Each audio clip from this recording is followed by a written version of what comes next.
All right, we're recording the call. Great. Well, good afternoon. My name is John Stacy, and I am the Executive Director of GAMA, and I'd like to have the team introduce themselves here, the staff, starting with Chris.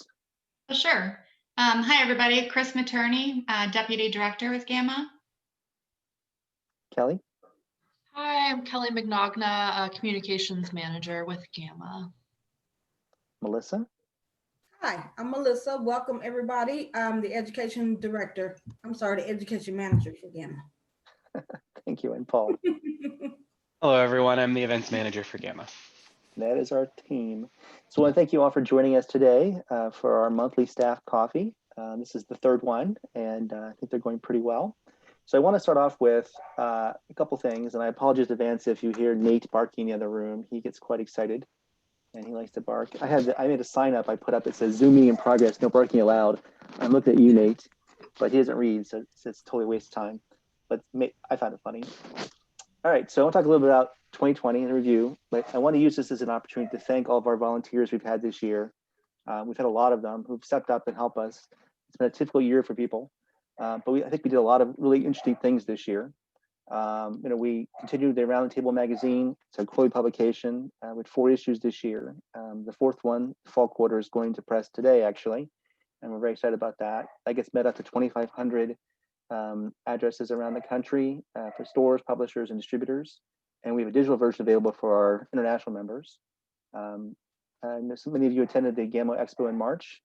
We did announce earlier last month that we're doing the GAMA Expo virtually next year. We'll finish that in a little bit here in the presentation. We had the COVID-19 response, and a lot of members stepped up to help retailers by offering, publishers stepped up to help them by offering specials such as, order the products directly from the publisher, list a local retailer, and then we get the credit for it and receive the sale commission on that sale. I want to thank the publisher who stepped forward on that. We had a lot of retailers get us involved with our FLSG locator. We have over 1,000 retailers listed in that directory. The MAP directory, they helped out with lobbying in Congress on COVID relief programs. And so we really want to thank the members who stepped forward to help support each other during this tough time of the pandemic. This year, we also saw a bunch of new committees get active.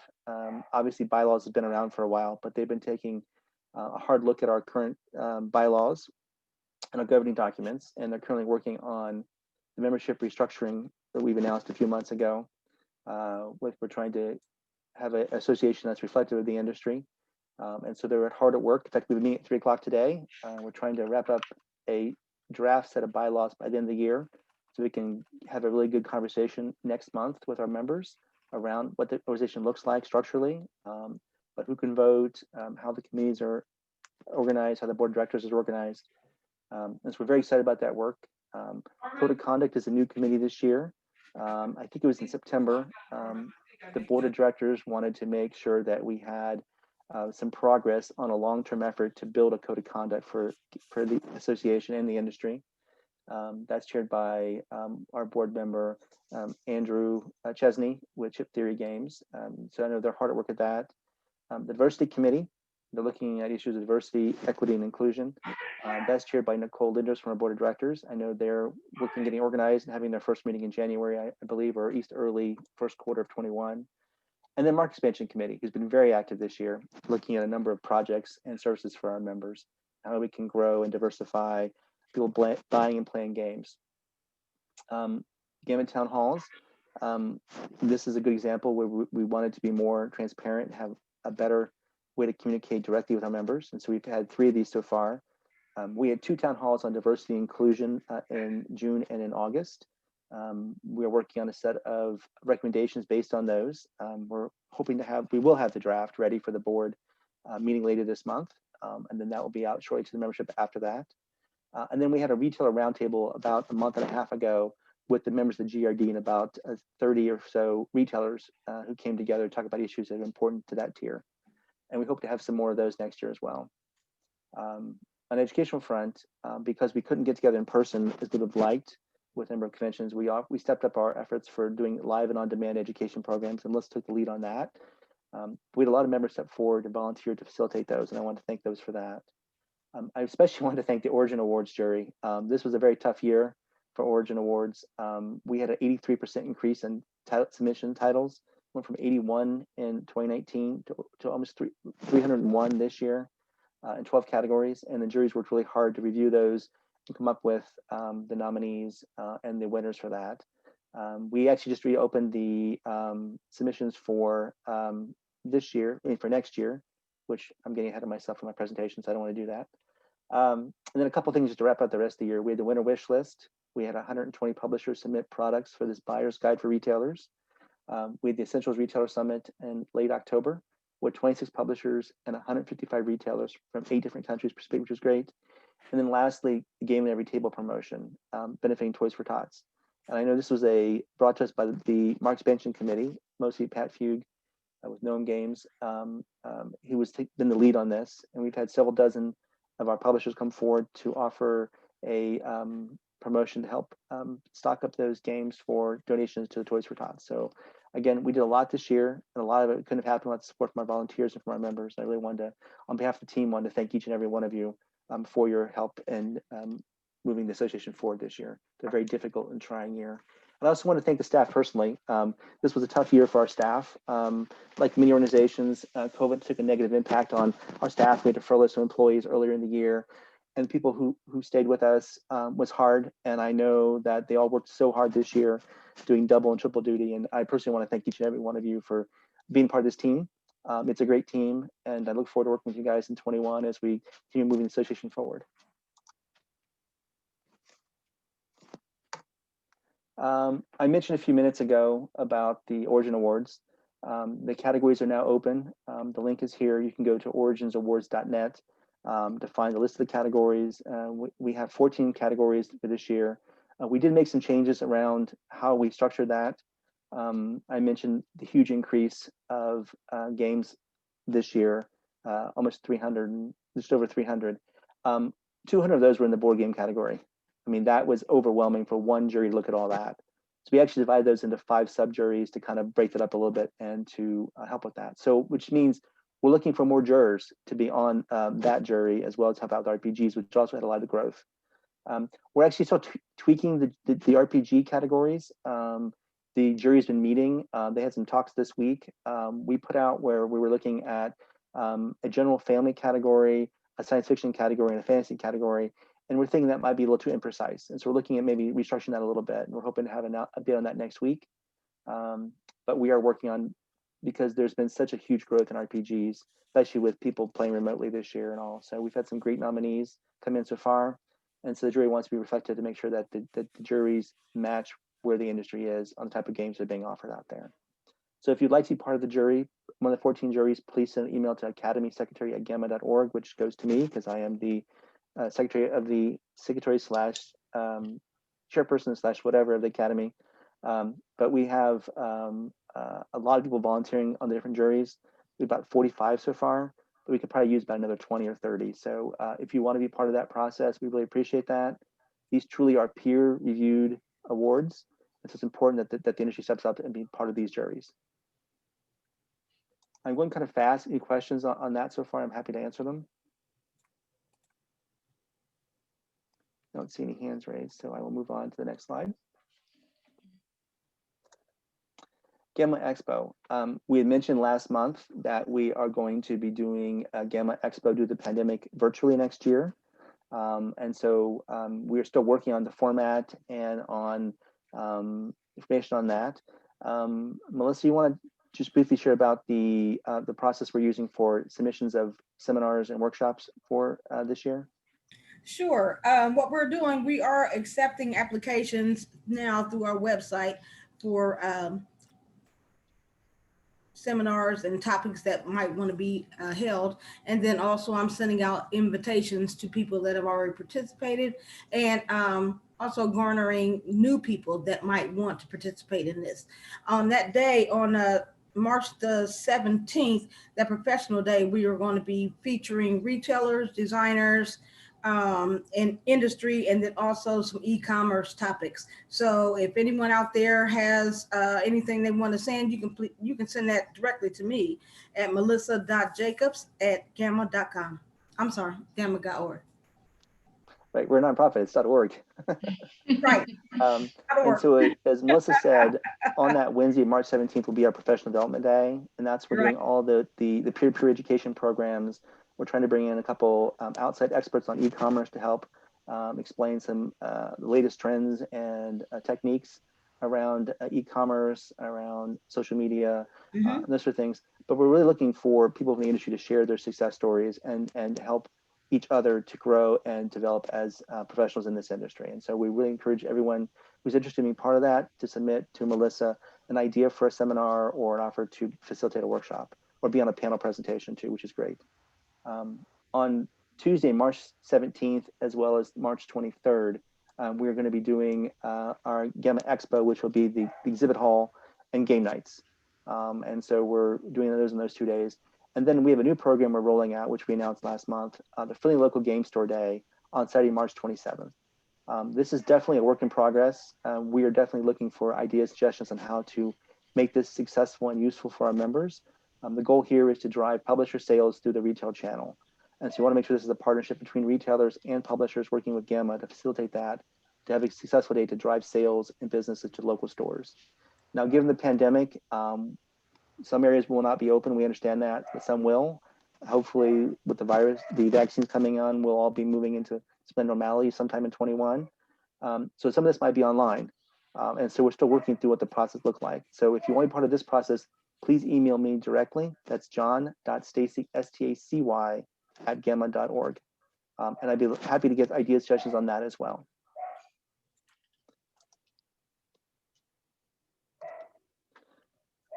Over to Chris for her favorite subject, membership renewals. Thanks, John. You're gonna mute your mic there. Is that Nate? It is Nate. Nate or Charlie or? It's Nate. I guess someone's walking 4 blocks away and he hears them and he wants to bark at them. There you go. I'm gonna close my door too while you talk. Okay. So on behalf of the staff and the board and all the membership, I just want to thank everybody for renewing in advance their membership for 2021. We know it's been a difficult year for many of you, and we're cautiously optimistic that 2021 will be much better, although we're pleased with what we were able to accomplish this year. I know that we've had a couple of blips with your membership database, with the invoices going out and broken links and missing links. And I apologize in advance that it's been so difficult to pay us. We certainly don't want to make it hard to renew your membership dues. So I'm hoping this will clarify a couple of things. I'll be sending out another round of links again in the next coming weeks. But if you do want to pay online, you just go to gamma.org and sign into your company record. And that's where a lot of people are having issues. And I get that. We set up everyone's company record about a year ago and have not sent out the credentials since then. So if you do forget your company record login, you can send me an email, give me a call, or you can also, and I'll make sure that these slides are updated before we post them.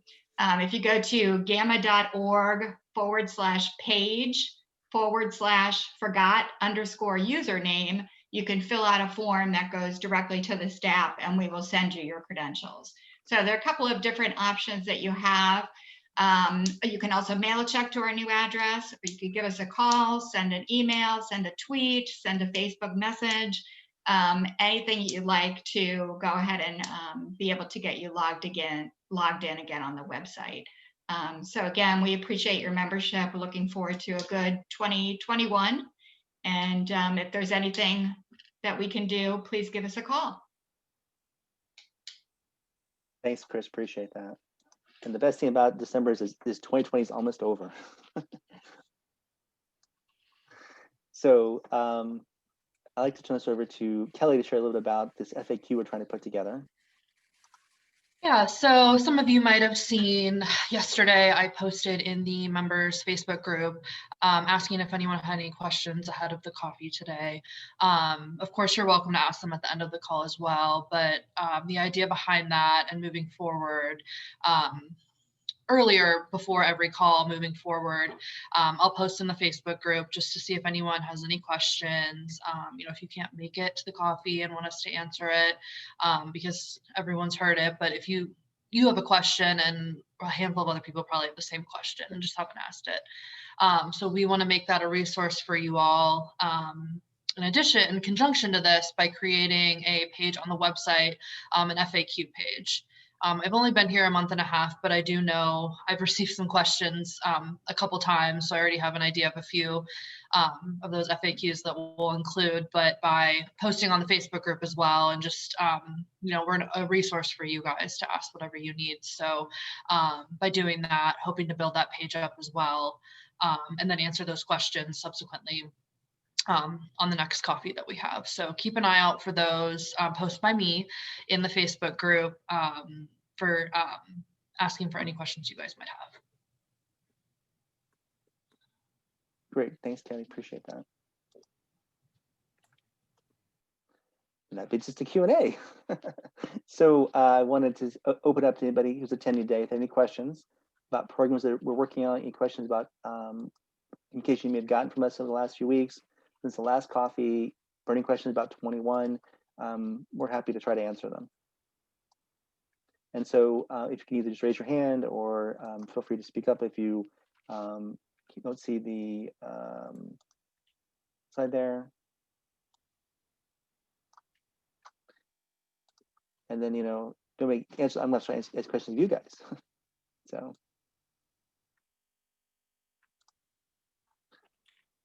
how are you guys doing? I mean, this is a good opportunity for us to ask you guys questions as well. How are you guys doing leading into the holiday season?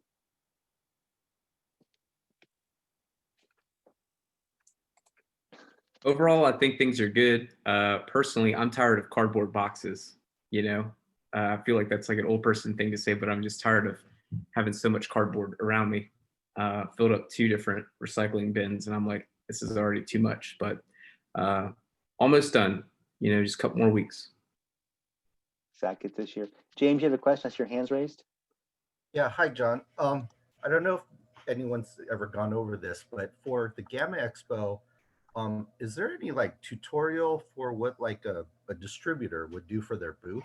Like I can kind of understand what a publisher would do, but what would a distributor do for their booth? That's a good question. I know we created this year, just before Expo, we created how to have a successful Expo experience from a retailer perspective and from a publisher standpoint. We hadn't really done that from a distributor standpoint. So what I can do is talk to our distributor chair, Cito Sanchez with PhD, and say, hey, Cito, can you help us put together some kind of a informational guide or suggestions on how to be successful, not only at Expo, but also in GAMA in general as a distributor? I'm sure he'd be happy to help with that. So I'll make a note to do that. Okay, thank you. PhD, got it. I'll definitely do that. Great, thank you. Anybody else want to share in about how their year's going or any questions they might have? Well, I'd like to chime in. This is Melissa. I want to chime in a little bit. I started crocheting back in April, and I have crocheted so much stuff, but I don't know who I'm giving it to. So I don't know if anybody else took up a hobby and started making all this stuff and they don't know what to do with it. So, I mean, we're in that holiday season and, it's a little overwhelming. It's a little overwhelming, but we got to keep moving forward. And as we're moving forward with GAMA, we have new ideas and new processes and new ways of looking at things. And I just want to encourage our members that everything is not the same as it was last year. So some things are going to look different. They're going to feel different, but they're going to be great and efficient for you. So just keep continuing to hang on with us. And just let us go ahead and move forward for your membership to make sure that your membership has a benefit to you and to your company. So I just want to encourage you to do that. Thanks, Melissa. And I don't know what size these crochet things are, but another nonprofit I used to work at, it was a community center. We actually did layettes for Children's Hospital. And so that might be a place you could look at donating some of that things too, because they were using for patients and things. That might be an idea. So I know it's not the topic here, but I just throw that out. It could be. Thanks. Awesome. Great. Very good. You see, we got Eric here. Yeah. Hi. How's it going? Good. How are things going with the GRD? They're going all right. We're doing a little bit of talking, but mostly at this time of year, of course, we're focusing on making sure our stores are operating well. Mine is doing okay. It was pretty low most of the year, but it's really picked up here in December. We're actually above last year's numbers right now. Good. But I'm thinking some of that is probably people are shopping much earlier to make sure that they can actually get things. So so we'll see. It's probably going to be a bit more of a plateau than a steep rise heading to Christmas, but that's all right. Yeah, I mean, on the GRD, we're talking about some stuff, and we're talking about a lot of the things that you already mentioned. So I don't really have anything to share right this moment. I was going to ask, that got me thinking about that. Is anybody in the call day participating in the Toys for Tots program, or have any feedback on that program? Because it's something I think has a lot of potential for us as an association to be supportive, but it was such a short window rolling it out. And I'm curious about suggestions you might have on how to improve it for next time, or how it's going for you so far if you're part of it. I can tell you we're not participating, and that's mostly because our resources are just stretched so thin right now. We're kind of struggling to make sure that we're covering all bases just to stay in business and keep people safe and make sure that we have a healthy environment for people to shop in. So that's unfortunately that's really our main focus, and we haven't been able to work on side issues like that. Sure. Yeah, I can definitely appreciate that. Anyone else have any comments or feedbacks on that program? Yeah, we're doing it. We set up a location for it, and we have a box, and we've had a few people jump into it. I think a lot of people were confused about the way that it was working, which I thought was pretty worded well. But I added some language into the files that were given to us to make sure they knew it had to be on the same game. And I just think everyone's dealing with so many things. It's one added thing. And we're also a drop off. So if someone just wanted to buy anything and donate it, it hasn't had the traction I thought it would. But we kind of ordered with that in mind of kind of having a little variety, trying out a couple games we might not have normally been able to get through distribution. So we've got a couple more weeks, so we'll see if that kind of ticks up a little bit. Okay. Is there any way that we can help marketing wise or promotional wise to our, we had 30,000 people on the Origins Game Fair mailing list, and we did mark it out to them, saying, hey, look for your local store. Here's what to look for. We direct them to the FLSG store locator to kind of see if that can help too. But I think else you can think of that we as GAMA can help promote and push the program a little bit to help you guys out. Yeah, I think even just maybe having a post that we could share on Facebook, reminding people of the locations and saying, check your local retail store. We've also told people if they wanted to do curbside or have one shipped to them, and they could do that. I just think that people aren't in the right headspace. Sure. So the first week we had several people who were like, that sounds great. And they picked a couple games and it worked. And I just think that it's kind of, people are in and out. We have a large space, so it's pretty easy for us to just kind of just keep an eye on how many people are in the store, and it hasn't been too much, but people are kind of coming in, finding what they want, picking them up and leaving. They're not kind of browsing as much as they normally would be. Sure. Definitely understand that. Okay, that's good. I appreciate that. That's all good feedback. Thank you. And I do think there's some places that had like storefronts, like they have a glass window they can put their display in, and I'm sure they're probably having a little bit better of a response just because of the visibility is much larger than we might have. Mm-hmm. Good point. Very good. Anyone else like to share any questions? Really quick. So a note that I'm getting a little bit, I think, Kari, a note that I'm getting from what you're saying is maybe having something that, like a promotional flyer or something that we could put together that you could give to your patrons so that they get a little more notice as they're there or as they make a purchase. That would be nice. Okay. Great. And when we put your flyer like at the register, I think it's more for people to have an idea of it before they come into the store. So Okay. maybe a little bit more social media outreach on that. Okay, cool. Good suggestion. Excellent. Any other programs or ways that GAMA can support our members of the next few weeks of this month? I know we're wrapping up 20, but we're looking forward to 21. Any things you're looking specifically from GAMA over the next few months that we can help with? Yeah, John, I was wondering if those that are on the call wanted to give some input on Expo going online And if they had any thoughts around the format for that, although we're in the process of finalizing all of the details to get information out to the membership, just wanted to get, if anybody has any feedback on the very little that we've laid out so far, if they plan on attending, marking their calendars, or if, as Carrie had said, maybe they're just not in the right headspace at this time of year to even start thinking about it. But if anybody has any feedback they'd like to share. Yeah, that's a good idea. I do. Sorry, I couldn't find the hand raising. I have done 6 virtual conventions. One of them was a B2B. I guess 7 actually, because 2 were B2B. And we found that Discord, for the most part, was kind of awful. From a consumer standpoint, Discord can be helpful. I use Discord daily now. I'm in like 18 Discord channels, but from the B2B standpoint, there was no discovery. Like, no one was clicking through every publisher. They were only going to the publishers that they cared about or that they knew or that they had relationships with. So from that standpoint, I mean, I just sat in the Discord doing nothing for quite a while. Scheduled events were significantly more effective. So having a calendar system and an event system that allowed publishers to promote specific events through the system that attendees, retailers could see was significantly more effective than leaning on kind of the normal self-discovery that you would have at a show normally, right? Like, none of the virtual shows have been able to really successfully do the natural discovery that happens when people just walk around an expo hall. There's been several different attempts, but humans don't work that way.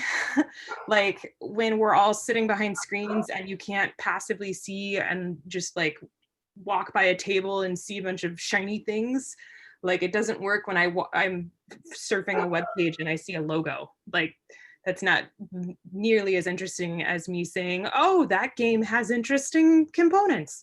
So I would caution against leaning too heavily into the Discord model that has been used previously. I mean, it's to the point where PAX even decided not to do a virtual convention at all for Unplugged. They're currently doing a stream thing, and they didn't even really market it because they decided it just really was not worth it. And that's more B2C, obviously, but we've noticed that more structured event things are better than like just a natural flow self-discovery sort of thing for these online shows. That's really helpful. I belong to a work group with Gen Con, UK Games Expo, Luca, Games and Comics, us, and a couple other conventions, and we're all experiencing this, trying to figure out how to make this virtual world work, but trying to also maintain in-person shows. And so no one's figured that formula yet. I think no one knows what the secret sauce is. We're all trying to figure this out. So Tiffany, I had a question. So you're talking about like special events and scheduling and calendars. So we're talking not only about like keynote speakers and seminar presentations peer-to-peer, but also scheduled times for businesses to meet with exhibitors. Or help me out here, is it just like giving, maybe HABA would get one specific time slot to talk to the group as a whole? Is that what you're? I think that might be a little overkill. The thing is, the event systems that we found most effective in all of these online conventions were the ones that allowed us to make a schedule of events prior to the main event. And those events were not, they were just in a main event system. So virtual game day, BGG's virtual game day did this really well with their tabletop event system. Gen Con was the most effective, but Gen Con's event system has always been very robust because it's the same thing that they use for the in-person show. But so having some sort of thing where maybe publishers can schedule events into an event system that is searchable by businesses and attendees, so that they can kind of see, oh, I have free time at 3 p.m. on Wednesday. What is happening that time? And then publishers can or retailers can pick and choose what they want to go watch. I would definitely say limit the amount of events that publishers could do. Don't let HABA, make a 12-hour program. One, because I don't do it, but two, it's not, super fair. So maybe make it where each publisher can schedule, I don't know, 2 or 3 events or something like that. And it's not an event that like is a main stage event. It's just, hey, you have a spot on our calendar, you direct people to where you want, be it a Zoom meeting, a Twitch channel, a Teams or whatever.